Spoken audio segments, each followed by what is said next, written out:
Hey guys, DiabloManDan here.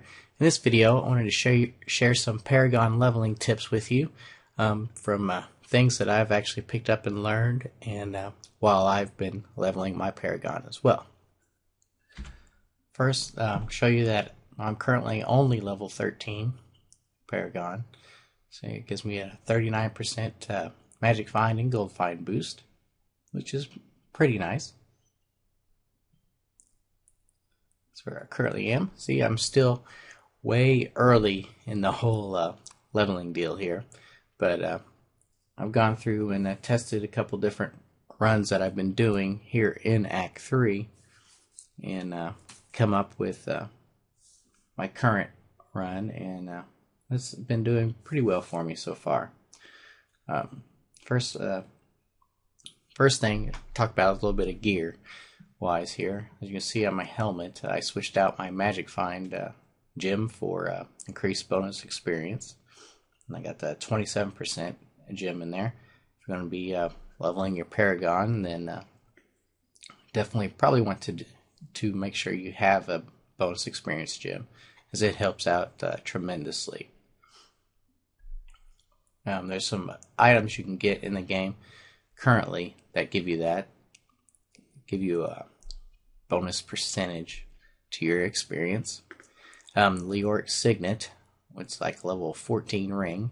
It can give you up to, I think max roll of that is like 30% bonus experience. You can get one of those, or you could wear 3 pieces of the Canes set, and the 3-piece bonus will give you 30% bonus experience there too. You'll see the only thing I have going on is just the gem.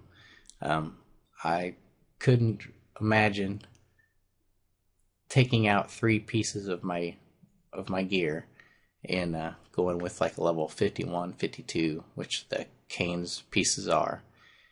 It just feels like it's be such a hit to my current stats that I couldn't really do that, and I don't have any like couple awesome pieces to help pick up the slack.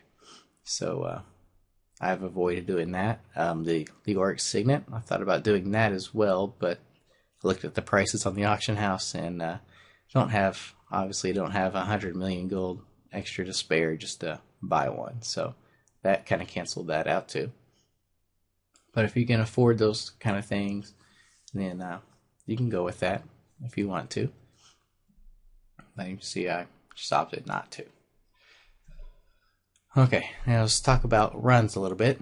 The first runs I started doing when I first started leveling up my Paragon, I went with the typical run that I was doing in Act 3, which was basically run through the whole act up to Siegebreaker and in there. So I started doing that about level 10, or actually earlier than that, but I started actually recording my experience gains and stuff starting at level 10.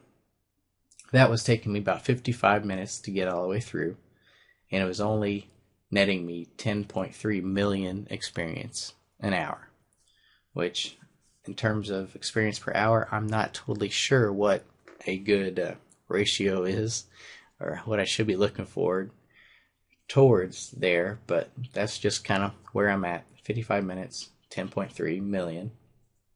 I ran that several times, and then I tried to go on a bit further, and I took out the very beginning of the act. So, and it's kind of evolved to my current Paragon experience runs right now, which is I start at the keep. The keep depths.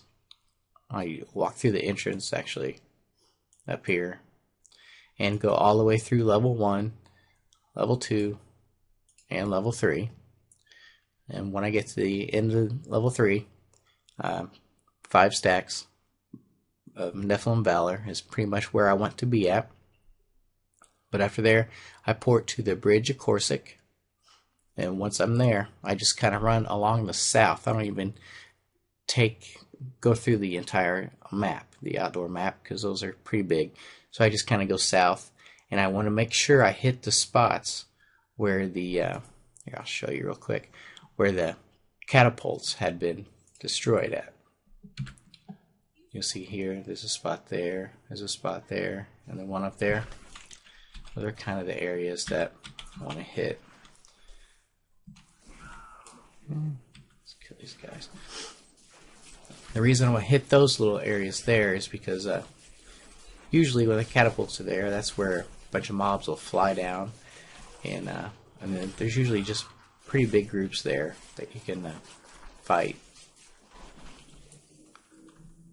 No problems. So that's why I hit those spots. And then after that, it just kind of walks me through to the Raxus Crossing. And then from there, I fight all the way through there up to where the Siegebreaker would be. And then from there, port back to town, head to the crater, and then I just kind of, the rest of this, I just go through the entire crater area, level by level, the entire thing. Well, that's what I do now. In that new run, it takes me anywhere from an hour and 10 minutes to about an hour and 30 minutes to get completed. So it does take a little bit longer than the 55 minutes it does in the other run. Like I said, the other run, 55 minutes, 10.3 million experience.